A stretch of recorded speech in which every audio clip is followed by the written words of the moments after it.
पिछले एपिसोड में रेंट के लिए लतूर फैमिली से एक रिक्वेस्ट आया था। इस शहर में रहने के बाद भी किसी आम लोगों को उनके बारे में कुछ भी नहीं पता। लेकिन अगर कोई इस शहर में रहना चाहता है, वो लोग लतूर फैमिली के बाद नहीं टाल सकते हैं। सैला चिंतित होती है रेंट के लिए, लेकिन रेंट के समझाने के बाद वो मान जाती है रेंट को जाने देने के लिए। एंड उनके मैंसन में पहुंचने से पहले रेंट को एक मेज से जाना होगा जो एक मैजिक टूल से प्रोटेक्टेड है। एंड रेंट मेज के अंदर खो चुका है। रेंट समझ नहीं पाता क्योंकि वो असल में डायरेक्शन में बहुत ज़्यादा अच्छा है। इसके बाद वो गार्ड ने जो कहा था उसके बारे में सोच रहा है, सूरज के ऊपर ज़्यादा भरोसा ना करने के लिए। मेज के हाथ तरफ से ऐसे भी सूरज को देखा नहीं जा सका। एंड एक अच्छे एडवेंचर को सूरज के बिना ही नेविगेट करना आना चाहिए। अगर मेरे दिमाग में जो मैप बनाया है वो सही है, अब तक मुझे यहाँ से बाहर निकल जाना चाहिए था। रेंट चल रहा होता है। थोड़ी देर बाद हम लोग देखते ही उसके सामने एक गेट होता है। इस बार ये एंट्रेंस नहीं है। एंड वो देखता है सामने कोई बैठा हुआ है। क्या तुम हार मान रहे हो? नहीं, मैं और थोड़ी देर तक कोशिश करना चाहूँगा। क्या मैं नहीं कर सकता? तब तुम्हें वो वाला रास्ता लेना चाहिए। लेकिन मेज में अभी भी बहुत रास्ता बाकी है, इसलिए वो रेंट को थोड़ी देर के लिए आराम करने को कहती है एंड चाय पीने के लिए बुलाती है। एंड रेंट ये ऑफर एक्सेप्ट करता है। रेंट समझ जाता है ये लथुर फैमिली में से कोई है। एंड वो जो इस्तेमाल कर रही है चाय बनाने के लिए वो भी कोई मैजिक टूल है। लेकिन रेंट नोटिस करता है यहाँ पर कोई चाय पत्ती नहीं है, इसलिए वो पूछता है ये टी पॉट एक मैजिक टूल है, ये आखिरी बार बनाया गए चाय का फ्लेवर को रेप्लिकेट कर सकता है सिर्फ पानी लेकर। रेंट भी ये सुन के शौक होता है जो ऐसी चीज़ भी है। ज़्यादातर मैजिक टूल लेबरेंथ में बनते ही। एंड मर्चेंट भी कुछ मैजिक टूल को रेप्लिकेट करते हैं बेचने के लिए। एंड ये वाला 200 साल पहले एक लेबरेंथ पे मिला था। एंड आज के समय में इसका प्राइस 300 प्लैटिनम कॉइन होगा। एंड ये बहुत ज़्यादा महंगा है, इससे कोई भी अपनी पूरी ज़िंदगी बिता सकता है आराम से। रेंट समझ जाता है लतूर फैमिली बाकी सब नोबल से बहुत ज़्यादा अलग है। ये प्राइस इसके लिए सही है क्योंकि बहुत सारे एडवेंचर्स अपने ज़िंदगी खतरे में डालते हैं ऐसी चीज़ें के लिए। अपना ज़िंदगी खतरे में डालने के बाद भी ज़्यादातर समय कचरा ही मिलता है। रेंट अपना आधा मार्क्स खोलता है एंड चाय को पीता है। उसको भी ये फ्लेवर बहुत ज़्यादा पसंद आया है। ये सुन के वो खुश होती है। बहुत समय पहले उन्होंने ए टी को बनाया था एंड उसके बाद से वो इसकी मदद से इसको रिक्रिएट कर रहे हैं। माफ़ कीजिएगा, लेकिन मैं क्या पूछ सकती हूँ, आपने जो पहना है वो एक मैजिक टूल है? हाँ कहने के बाद वो इसमें बहुत ज़्यादा इंटरेस्ट होती है एंड जानना चाहती है उसको मिला कहाँ से। रेंट बताता है जो किसी जानने वाले से ये मिला है, लेकिन वो नहीं बताता है इसका कीमत 3 ब्रोंज कॉइन था। वो सरप्राइज होती है जो मार्ल्ट में भी ऐसा मैजिक टूल मिल सकता है। एंड जानना चाहती है अगर रेंट इसे बेचना चाहे तो।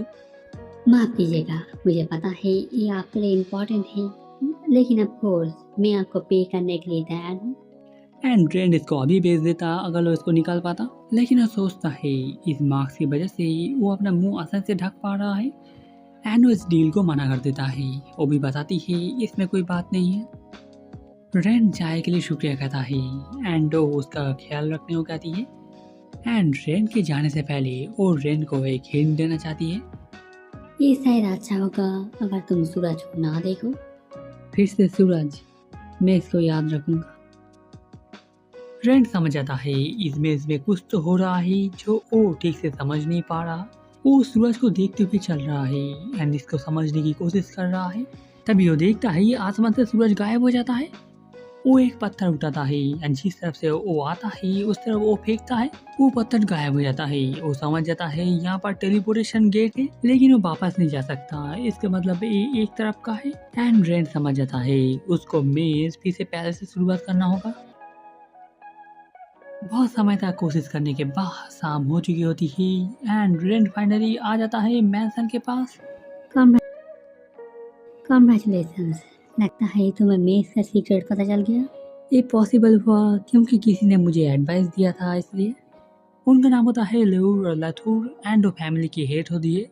रेंट ये सुन के शौक होता है क्योंकि वो उम्र में ज़्यादा बड़ी नहीं लगती है। इसके बाद रेंट भी अपने आप को इंट्रोड्यूस करता है एंड वो रिक्वेस्ट बाहर निकालता है। एंड रेंट के पूछने के बाद जो उसको क्या सच में एक रिवॉर्ड मिलने वाला है, वो लोग रेंट को एक मैजिक टूल रिवॉर्ड में देने वाले हैं। वो लोग मैंशन के अंदर होते ही एंड एक तरफ जा रहे होते हैं। वो बताती है रेन जो भी चाहे उन लोगों के कलेक्शन से एक मैजिक टूल ले सकता है। रेन डायरेक्ट पॉइंट पे आता है एंड पूछता है वो मेज वाला मैजिक टूल ले सकता है क्या नहीं। एंड वो माफ़ी मांगती है क्योंकि वो वाला वो लोग नहीं दे सकते। रेन से मजाक कर रहा था एंड मेज में इतनी देर तक घुमाने के लिए भी वो रेन को बहुत ज़्यादा इंटरेस्टिंग कहती है। वो लोग सीढ़ी से नीचे की तरफ जा रहे होते हैं एंड लैम्प एक के बाद एक ऑन हो रहे हैं। इंसान जिन सब मैजिक टूल को बनाते ही वो लोग बहुत ज़्यादा स्टेबल होते हैं, लेकिन वो सब ज़्यादा कॉम्प्लेक्स नहीं हो सकते। वो लोग फिर से एक और रूम में आते ही एंड लाइट के आने के बाद सारे लैंप अपने आप जल जाते हैं। ये सारे मैजिक टूल है एंड उन लोगों को बहुत समय लगा है इन सबको कलेक्ट करने में। लैबरेटरी सारी दुनिया में मिलते हैं, वो लोग क्यों वहाँ पर है किसी को नहीं पता। मैजिक टूल भी ऐसे ही है, जैसा तुमने पहले कहा था, ज़्यादातर कुछ भी काम के नहीं होते हैं। ये बॉल भी एक मैजिक टूल होता है, लेकिन उन लोगों को भी नहीं पता ये क्या करता है। एक बार फेंकने के बाद ये बिना रुके बाउंस करते रह सकता है। तुम ऐसे चीज़ भी कलेक्ट करते हो? कलेक्टर का मतलब ऐसा ही है ना। इसके बाद रेन एक छोटा एयरशिप का मॉडल देखता है। वेस्टर्न लैंड में एयरशिप ऑलरेडी बन चुके हैं जिसमें लोग चढ़ सकते हैं। रेन ने भी उसके बारे में सुना है एंड ये उसका एक छोटा सा मॉडल है जो माना लेकर चल सकता है एंड इस चीज़ से कंट्रोल होता है। आसान शब्दों में ये रिमोट कंट्रोल प्लेन है। रेन ने चला रहा होता है एंड उसको इससे मजा आ रहा है, इसलिए वो भी पूछती है रेन का ये वाला लेना चाहता है। रेन को ये पसंद आया है, लेकिन उसे भी पता है ये खिलौने के अलावा और कुछ नहीं है। अंदर से वो इसको लेना चाहता है, लेकिन उसे पता है इससे भी अच्छा कुछ उसे शायद मिल सकता है। इसके बाद वो रेन को इसके ऊपर कॉन्सेंट्रेट करने को कहते हैं एंड रेन उसके अंदर से देख पा रहा है। रेन इसको इंटरेस्टिंग कहता है, लेकिन इसमें बहुत ज़्यादा माना लगता है। इसका मतलब एक रिमोट कंट्रोल प्लेन नहीं, रिमोट कंट्रोल ड्रोन है। रेन ने जितना सोचा था ये उससे भी ज़्यादा काम आ सकता है स्काउटिंग में, लेकिन ज़्यादा माना की वजह से ये ज़्यादा तो उड़ नहीं पाएगा एंड रेन कुछ मिनट तक उड़ा पाएगा इसको। इसके बाद रेन इसको छोड़कर आगे बढ़ रहा होता है देखने के लिए यहाँ पर और क्या क्या है। उन लोग आगे बढ़ रहे होते हैं तभी एक क्रिस्टल जलने लगता है। ये भी एक मैजिक टूल होता है, जब भी कोई चीज़ इसके पास आ रहा होता है ये जलने लगता है। रेन इसका कोई ज़्यादा फायदा नहीं देखता है। इसके बाद वो अपने सामने एक पिक्चर देखता है एंड वो उसके ऊपर जो बटन है उसके ऊपर प्रेस करने को कहती है एंड पेंटिंग में जो था वो बाहर निकलने लगता है। रेन जल्दी से पीछे हट जाता है। अच्छा है ना, ये सोचने की बात है वो किस तरह का साउंड निकलता है। इसके बाद रेन गलती से एक चीज़ के ऊपर हाथ रख देता है जो उसके माना खींच रहा होता है। वो डीएक्टिवेशन डिवाइस ढूंढने को कहती है, लेकिन और सेफ्टी की वजह से उन लोगों ने आखिर में अलग जगह पर रखा है एंड ये देर हो चुकी होती है। वो चीज़ उठने लगता है। रेन लड़ने के लिए तैयार हो जाता है एंड ये होता है एक गोलम। वो रेन की तरफ पंच करता है। रेन उसको डॉज कर देता है, लेकिन हम लोग देखते हैं जमीन में एक गड्ढा बन चुका है। रेन समझ जाता है इससे वो मर भी सकता है। इसे जल्दी से उसको ढूंढने की कोशिश कर रहा होता है। तब तक वो लोग रेन को उसको बिजी रखने को कहते हैं। रेन के पास और कोई चारा नहीं होता है एंड वो गोलम के अटैक को डॉज करे जा रहा है। गोलम ने रेन से बहुत ज़्यादा कम मारा खींचा था, लेकिन तब भी वो बंद नहीं होगा जल्दी। गोलम में ऑलरेडी इनफ एनर्जी था। रेन के माना से वो से चालू हो गया है एंड गोलम समय के साथ और भी ताकतवर बनता है अपने आसपास से और भी माना खींचने के बाद। रेन समझ आता है भागने से कोई फायदा नहीं होगा। वो लोग कहते हैं अगर थोड़ा सा डैमेज भी हो जाए इससे कोई परेशानी नहीं है, लेकिन एक ब्रोंज रैंक एडवेंचरर कभी गोलम के साथ जीत नहीं सकता एंड रेन के प्लान में जीतने की जरूरत भी नहीं है। रेन उसका पहला अटैक डॉज करता है। उसके बाद वो दूसरा अटैक जब करने के लिए झुकता है रेन उसका एक हाथ काट देता है। लोरेन ने रेन से एक बात कही थी, गोलम के सिर के ऊपर एक शब्द सच लिखा हुआ होता है। उसके ऊपर एक लाइन खींचने से वो मौत में बदल जाएगा। इसके बाद वो गोलम सेल्फ डिस्टर्ब हो जाएगा, लेकिन रेन देखता है इसके सिर में कुछ भी नहीं लिखा है एंड गोलम रेन को पकड़कर दूर फेंक देता है। एंड लोरेन ने कहा था जो ये सिर्फ पुराने मॉडल के गोलम के लिए सच है एंड अगर कोई न्यू मॉडल का गोलम सामने आता है उसको हारने की जगह भाग जाना और भी ज़्यादा अच्छा डिसीजन है। हे, तुम्हें क्या डीएक्टिवेशन डिवाइस मिला है? मैं कोशिश कर रहा हूँ, मैंने यहाँ कहीं पे रखा था। रेन के पास और कोई चारा नहीं होता है। वो किसी को दिखाना नहीं चाहता था जो वो माना स्प्लिट फ्यूजन इस्तेमाल कर सकता है, लेकिन वो इस्तेमाल कर रहा होता है। वो हमला करने के लिए तैयार होता है यार गोलम भी उसके ऊपर जंप करके अटैक करने आता है। रुको, इसे वहाँ पर आता है एंड माफ़ी मांगती है क्योंकि वो लोग अपने मैजिक टूल को ठीक से संभाल नहीं पाए। लॉरा भी माफ़ी मांगती है एंड वो लोग खुश होते हैं जो रेन को कोई चोट नहीं आई है।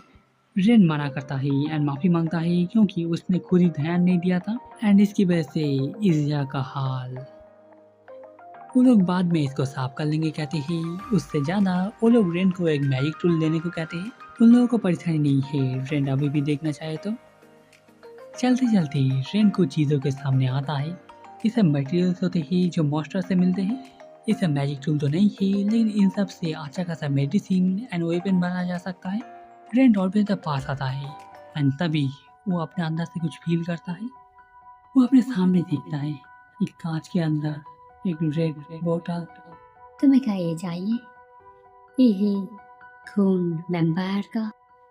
कहा जाता है वैम्पायर का खून पीने से कोई वैम्पायर बन सकता है, लेकिन ये सिर्फ रूमर से जिन लोगों ने आज तक पिया ही वो लोग तो पागल हो गए ही और मर गए ही।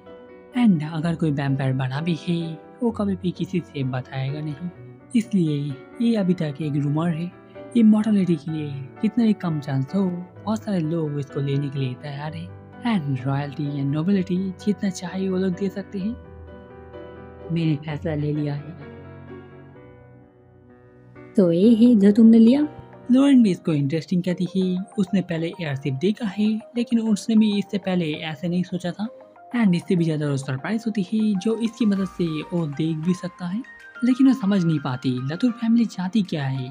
एक रॉयल्टी के मुकाबले भी वो लोग बहुत ज़्यादा जेनरस है। रेन सोचता है क्योंकि शायद उसके जैसे ज़्यादातर एडवेंचरस टारक स्वम में रेगुलरली नहीं जा सकते। रेन जब भी उन लोगों के लिए फ्लावर ले आके देगा वो लोग तब भी पे करेंगे। तुम क्या इसको ट्राई करना चाहोगे? ऑफ कोर्स, मैं क्या थी, लेकिन तुम क्या बताओगे तुम कब तक सच को छुपाने की कोशिश करोगे? मैं कोशिश नहीं कर रहा था। हम लोग इस आग को देखते हैं, वो फूल से दवाई बना रहा है। आपको वो पसंद आया है? तुम्हें क्या ऐसा लगता है? हाँ, नॉर्मल गैस से वो अलग था, इसलिए मैं थोड़ा ज़्यादा ही आगे चली गई थी। समय समय में शायद ये अच्छा है, लेकिन प्लीज़ अपना ख्याल रखिएगा। तुम क्या श्योर हो ये असली है? मैं श्योर हूँ, मैं ये अंदर से फील कर सकता हूँ इसके बारे में। अगर मैंने इसको पिया तब जरूर कुछ बदलेगा। तुमने ये फील किया, लेकिन ये क्या सही होगा? जैसा लॉर ने कहा था, जिन लोगों ने इसको पिया उन लोगों की कहानी बिल्कुल भी अच्छे से ख़त्म नहीं हुआ। तुम गलत नहीं हो। लॉरेन में सरप्राइज होती है क्योंकि रेन ज़्यादा हेजिटेट नहीं करता कुछ भी करने से पहले। ये सच है जो रेन थोड़ा सा डरा हुआ है, लेकिन एग्जिस्टेंशियल एवोल्यूशन के लिए वो ये लेने के लिए भी तैयार है। लेकिन ये बहुत ज़्यादा डेंजर है, इससे वो अपनी ज़िंदगी भी गंवा सकता है। इसमें चांस है जो ये काम कर जाए, लेकिन अगर वो ऐसे भी रह जाता है उसको जीने में कोई दिक्कत नहीं होगा। एंड लॉरेन कह देती है उसको रेन जैसा दिखता है, इससे कोई परेशानी नहीं है एंड जितना दिन चाहे यहाँ पर रह सकता है। मुझे यकीन है तब भी तुम आगे बढ़ते रहोगे। कोई टैलेंट हो ना होने के बाद भी सिर्फ ट्रेनिंग करके तुम एक दिन मिथिल लेवल तक पहुंच जाओगे। इसी के साथ ये वाला एपिसोड खत्म होता है। अगर आपको ये वीडियो अच्छा लगा है लाइक और कमेंट कीजिएगा। फिर से मिलेंगे किसी और एक वीडियो पर। अभी के लिए बाय।